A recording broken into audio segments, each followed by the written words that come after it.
BJP के एक केंद्रीय मंत्री ने एक प्रेस कॉन्फ्रेंस में वेलफेयर पार्टी ऑफ इंडिया पर कुछ इल्ज़ामात लगाए। पहली बात उन्होंने ये कही कि वेलफेयर पार्टी ऑफ इंडिया एक रेडिकल ग्रुप है। दूसरी बात ये कही कि इस पार्टी ने केरला में यूडीएफ को 2019 के इलेक्शन में सपोर्ट किया था। तीसरी बात उन्होंने ये कही कि वेलफेयर पार्टी का कांग्रेस के साथ केरला में एक अलायंस है। मैं इस सिलसिले में चंद बातें स्पष्ट करना चाहता हूं।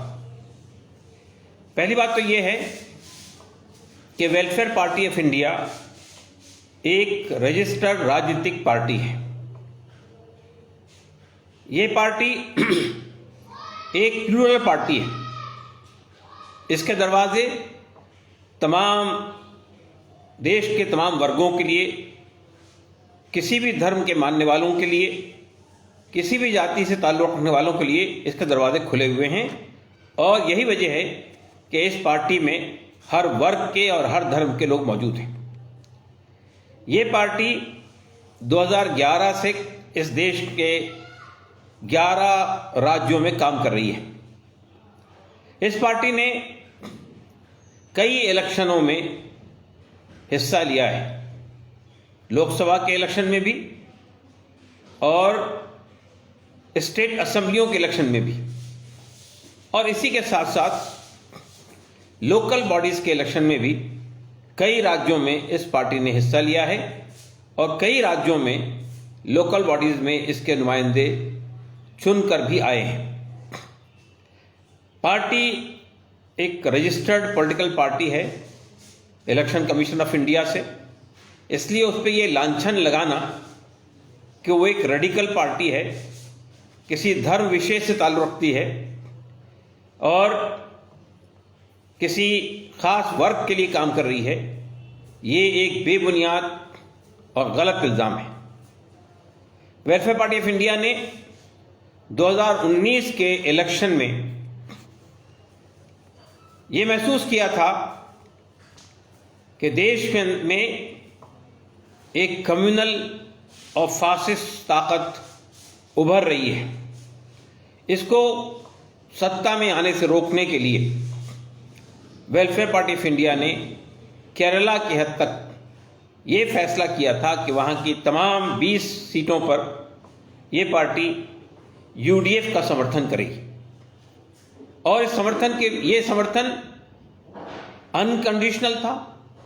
ये समर्थन देश के अंदर लोकतंत्र को मजबूत करने के लिए था। ये समर्थन देश के अंदर डिसेंट की और विरोध की आवाज़ों को बाकी रखने के लिए था। ये समर्थन देश में एक ऐसे वातावरण को पैदा करने के लिए था जिसमें देश का हर वर्ग और हर नागरिक सुरक्षित रहे और आगे बढ़ता रहे और लोगों को विकास के रास्ते पर देश आगे बढ़े। वेलफेयर पार्टी ऑफ इंडिया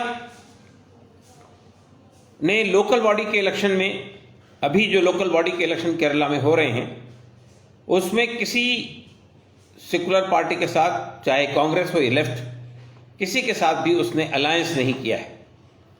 अलबत्ता वो लोकल बॉडी के इलेक्शन में सीट शेयरिंग की बुनियाद पर भाग ले रही है। और ये सीट शेयरिंग किसी एक राजनीतिक पार्टी के साथ नहीं है, बल्कि हमारे दरवाजे हर सेकुलर पार्टी के लिए खुले हैं। 2015 के इलेक्शन में हमने 5 डिस्ट्रिक्ट्स में, केरला की 5 डिस्ट्रिक्ट में लेफ्ट फ्रंट के साथ सीट शेयरिंग की थी। फिर एक बात मैं ये कहना चाहता हूं कि वेलफेयर पार्टी ऑफ इंडिया इस देश के अंदर मूल्यों पे आधारित राजनीति के लिए काम कर रही है। वेलफेयर पार्टी ऑफ इंडिया एक कल्याणकारी राज्य की स्थापना करना चाहती है।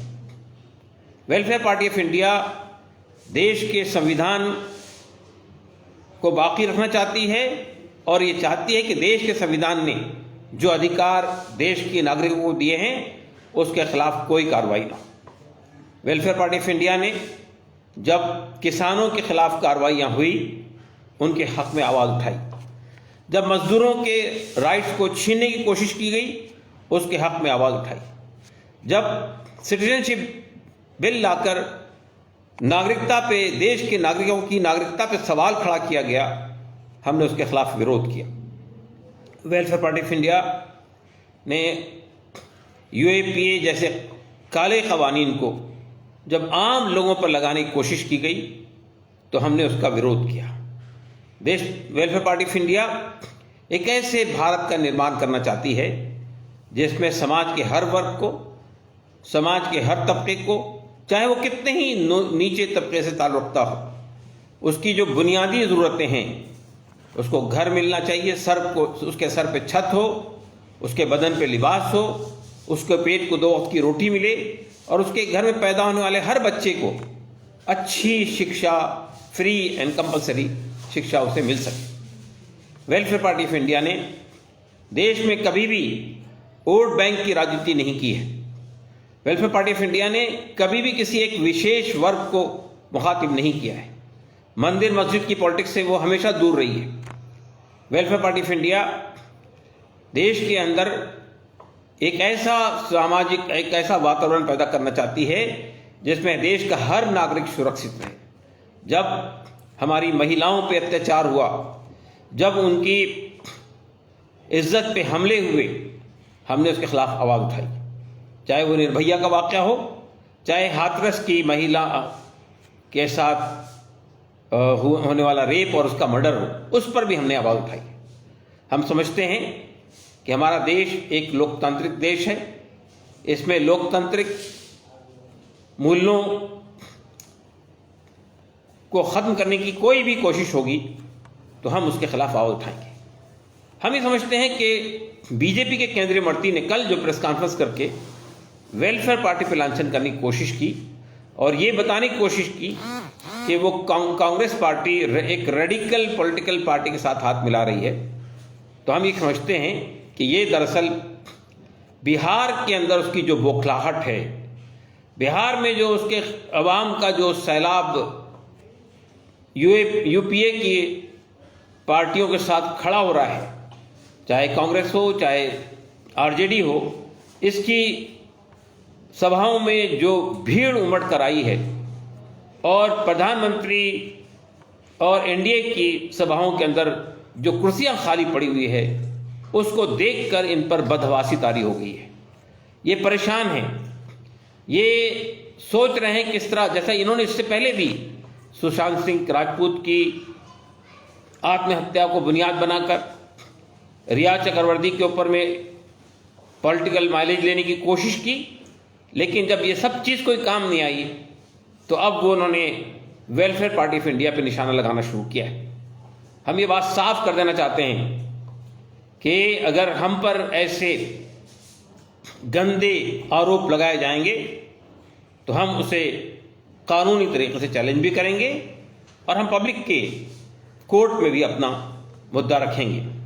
हम समझते हैं कि एक ऐसी पार्टी जिसका पूरा 9 साल का पूरा दौर एक साफ सुथरा दौर है, जिसने समाज के हर वर्ग को एड्रेस किया है और समाज का हर वर्ग उसके अंदर मौजूद है, जिसने हमेशा समाज के दबे हुए, पिसे हुए, कुचले हुए लोगों की आवाज़ बनने की कोशिश की है, जिसने यहाँ पर ऐसे मुद्दों पर अपने इश्यूज़ को आगे बढ़ाया है जो आम आदमी के मुद्दे हैं, जिसने हमेशा ये कोशिश की है कि हमारी अर्थव्यवस्था इस तरह इस्तवार हो कि गरीब से गरीब आदमी की भी बुनियादी ज़रूरतें पूरी हों, इक्विटेबल डिस्ट्रीब्यूशन ऑफ रिसोर्सेज हो, इसके लिए हम बराबर कोशिश करते रहें। तो ये बीजेपी के केंद्रीय मंत्री का ये इल्ज़ाम, ये हम पर लांछन लगाने की कोशिश जो है, दरअसल उनकी वो बौखलाहट है जो बिहार में उन्हें नज़र आ रही है। उन्हें लग रहा है कि बिहार की जनता ने उन्हें रिजेक्ट कर दिया है और अब यहाँ से हम समझते हैं कि बीजेपी कि ये जो बांटने वाली राजनीति थी, ये जो नफरत की राजनीति थी, ये जो अवाम के असल मुद्दों से लोगों को भटकाने की राजनीति थी, ये जो मंदिर मंदिर की पॉलिटिक्स थी, ये जो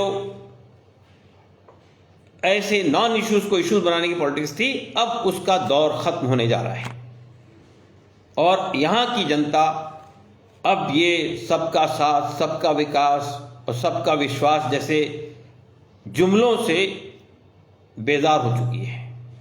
हम ये देख चुके हैं कि इस गवर्नमेंट ने हर फ्रंट पे जनता को मायूस किया है, चाहे लॉ एंड ऑर्डर की बात हो, चाहे समाज के दबे पिसे कुचले लोगों के उत्थान की बात हो, चाहे देश के किसानों की बात हो, चाहे देश के मजदूरों की बात हो, और देश की अर्थव्यवस्था जो इन 6 सालों के अंदर बुरी तरह लड़खड़ा गई है, ये भी देश के सामने एक चिंता का विषय है।